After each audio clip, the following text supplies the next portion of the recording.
আমাদের সবার পরিবারেই তো কিছু গল্প থাকে, তাই না?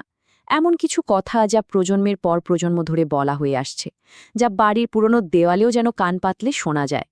আজকে আমরা ঠিক সেরকমই এক ভুতুড়ে পারিবারিক কাহিনীর গভীরে ডুব দেব। এই কথাটা শুধু একটা সাধারণ বাক্য নয়, এটা আসলে এক গভীর স্বীকারোক্তি। এমন এক স্মৃতির কথা বলা হচ্ছে যা কথকের মন থেকে এত বছরেও এক মুহূর্তের জন্য মুছে যায়নি। চলুন আমরাও সেই অতীতে ফিরে যাই। তো গল্পের শুরুটা ঠিক যেখান থেকে, সেখানে আমরা দুজন মানুষকে দেখতে পাই। একজন হলো এক ছোট্ট শিশু, যার মধ্যে ছিল এক আশ্চর্য ক্ষমতা, আর অন্যজন হলেন তার প্রিয় কাকিমা। বিরাজ বালা নামের এই মেয়েটি, তার ক্ষমতাটা ঠিক বাচ্চাদের কল্পনা বা খেলার মতন ছিল না। ব্যাপারটা ছিল আরও গভীর।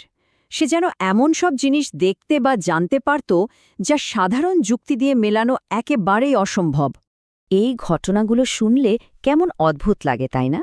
যেমন ধরুন, মেয়েটা আবদার করল তালের বড়া খাবে, আর বন্ধ ঠাকুর ঘরে ম্যাজিক্যালি তালের বড়া পাওয়া গেল। কিংবা ধরুন, সে ভাতের হাঁড়িতে আলু চাইল, আর সঙ্গে সঙ্গে ফোটন্ত হাঁড়ির মধ্যে আলু চলে এলো। শুধু তাই নয়, ঝড়ের রাতে বাবা কখন বাড়ি ফিরবেন সেটা সে আগে থেকেই বলে দিত। এমনকি একবার বাবাকে ট্রেনে উঠতে বারণ করে এক মারাত্মক দুর্ঘটনার হাত থেকেও বাঁচিয়েছিল।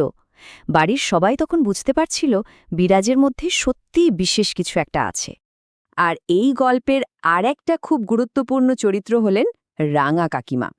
বিরাজের সঙ্গে তার সম্পর্কটা ছিল একেবারে মা মেয়ের মতো। এই গভীর ভালোবাসাটাই ছিল গল্পের কেন্দ্রবিন্দু। কিন্তু ওরা কেউই জানত না এই সুন্দর সম্পর্কটাই এক ভয়ঙ্কর পরিণতির দিকে এগিয়ে যাচ্ছে। সবকিছু ঠিকই চলছিল, কিন্তু হঠাৎই একদিন খবর এলো রাঙা কাকিমার বাবা মারা গেছেন। 7 দিনের মাথায় উনি আর ওর স্বামী দেশের বাড়ির দিকে রওনা দিলেন। যাওয়ার আগে বিরাজকে কথা দিয়ে গেলেন, তাড়াতাড়ি ফিরে এসে তোকে অনেক গল্প বলবো। কিন্তু সেই ফিরে আসাটা আর হয়নি। আর এখান থেকেই গল্পের মোড়টা একদম ঘুরে যায়। যে বাড়িটায় এতদিন ছিল শুধু ভালোবাসা আর আনন্দ, সেখানেই যেন এবার একটা ঠান্ডা ভয়ের ছায়া নামতে শুরু করে। একদিন বিরাজ ঘুম থেকে উঠে সবাইকে বলল সে রাঙাকিমাকে স্বপ্নে দেখেছে। নতুন লাল পেরে শাড়ি পরা, সিথিতে ভর্তি সিন্দুর, একেবারে যেন উৎসবের সাজ। বাড়ির লোক প্রথমে ভাবল এ হয়তো বিরাজের মনের টান, একটা সুন্দর স্বপ্ন। এটাকে কেউ অশুভ বলে ভাবেনি। কিন্তু ঠিক তার পরের দিনই এমন একটা খবর এলো যেটা শোনার জন্য কেউই প্রস্তুত ছিল না। খবর এলো রাঙা কাকিমা 1 সপ্তাহ আগেই হঠাৎ জ্বরে মারা গেছেন। বিরাজের দেখা সেই হাসি খুশি স্বপ্নের সঙ্গে এই কঠিন বাস্তবতার কোনো মিলই ছিল না। শোকটা যেন এখানেই থামার ছিল না।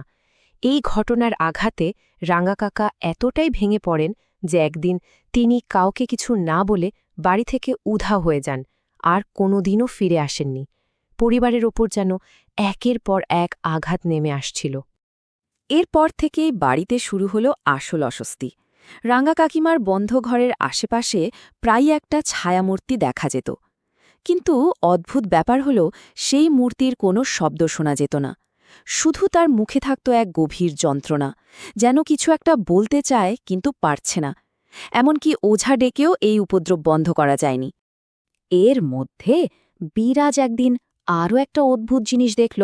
সে বলল, কাকিমাকে আবার দেখা গেছে, কিন্তু এবার তার হাতে একটা পুতুল। এই পুতুলটা একটা নতুন রহস্য তৈরি করল। কেন তার হাতে পুতুল? এর মানে কি? অনেকগুলো দিন কেটে গেল এরপর। বিরাজের বিয়ের দিন, যে দিনটা পুরোপুরি আনন্দের হওয়ার কথা, সেদিনই পাওয়া গেল এই গল্পের সবচেয়ে হাড় হিম করা প্রমাণটা। এমন একটা প্রমাণ যা অস্বীকার করার কোনো উপায়ই ছিল না।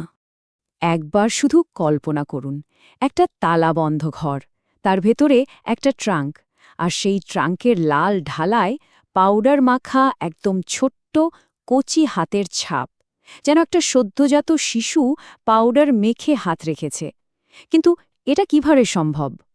গল্পটা এখানে কিন্তু শেষ নয়। এরপর একটা লম্বা সময় কেটে যায়, আর অনেক অনেক বছর পর এক প্রায় অবিশ্বাস্য ঘটনাচক্রে এই রহস্যের জট খোলে।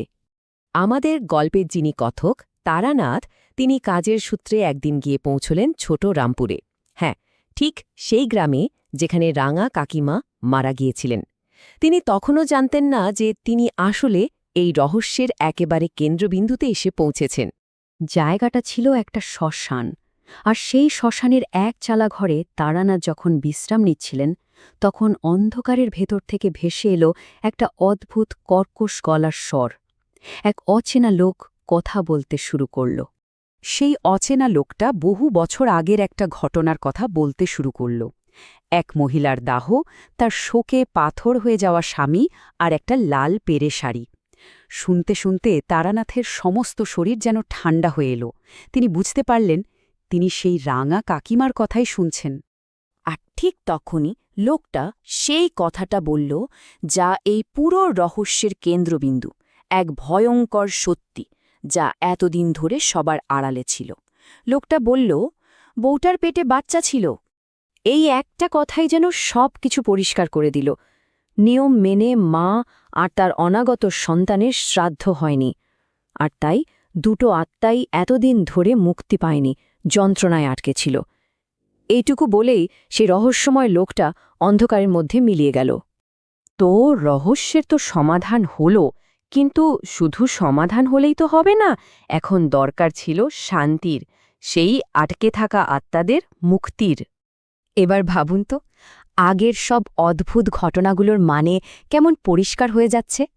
কাকিমার মুখের সেই না বলা যন্ত্রণা, আসলে ওটা ছিল মা আর সন্তানের মুক্তি না পাওয়ার কষ্ট। তার হাতের পুতুলটা ছিল তার সেই অনাগত সন্তানের প্রতীক, আর ট্রাঙ্কের উপরের ওই ছোট্ট হাতের ছাপ, ওটা ছিল সেই শিশুটিরই অতৃপ্ত আত্মার চিহ্ন।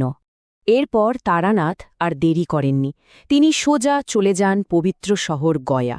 সেখানে গিয়ে তিনি একে একে রাঙা কাকিমা, তার সেই অজাত সন্তান আর এমনকি হারিয়ে যাওয়া রাঙা কাকার আত্মার শান্তির জন্য পিণ্ডদান করেন। অবশেষে এতগুলো বছর পর সেই ৩টি অতৃপ্ত আত্মা শান্তি পায়। এই গল্পটা শেষ হলেও একটা প্রশ্ন কিন্তু আমাদের মনে রেখে যায়। চিতার আগুনের সঙ্গে এরকম আরও কত না বলা কষ্ট, কত অসমাপ্ত কাহিনী প্রতিদিন হারিয়ে যায় বলুন তো, যার খবর আমরা হয়তো কোনো দিনই জানতে পারি না।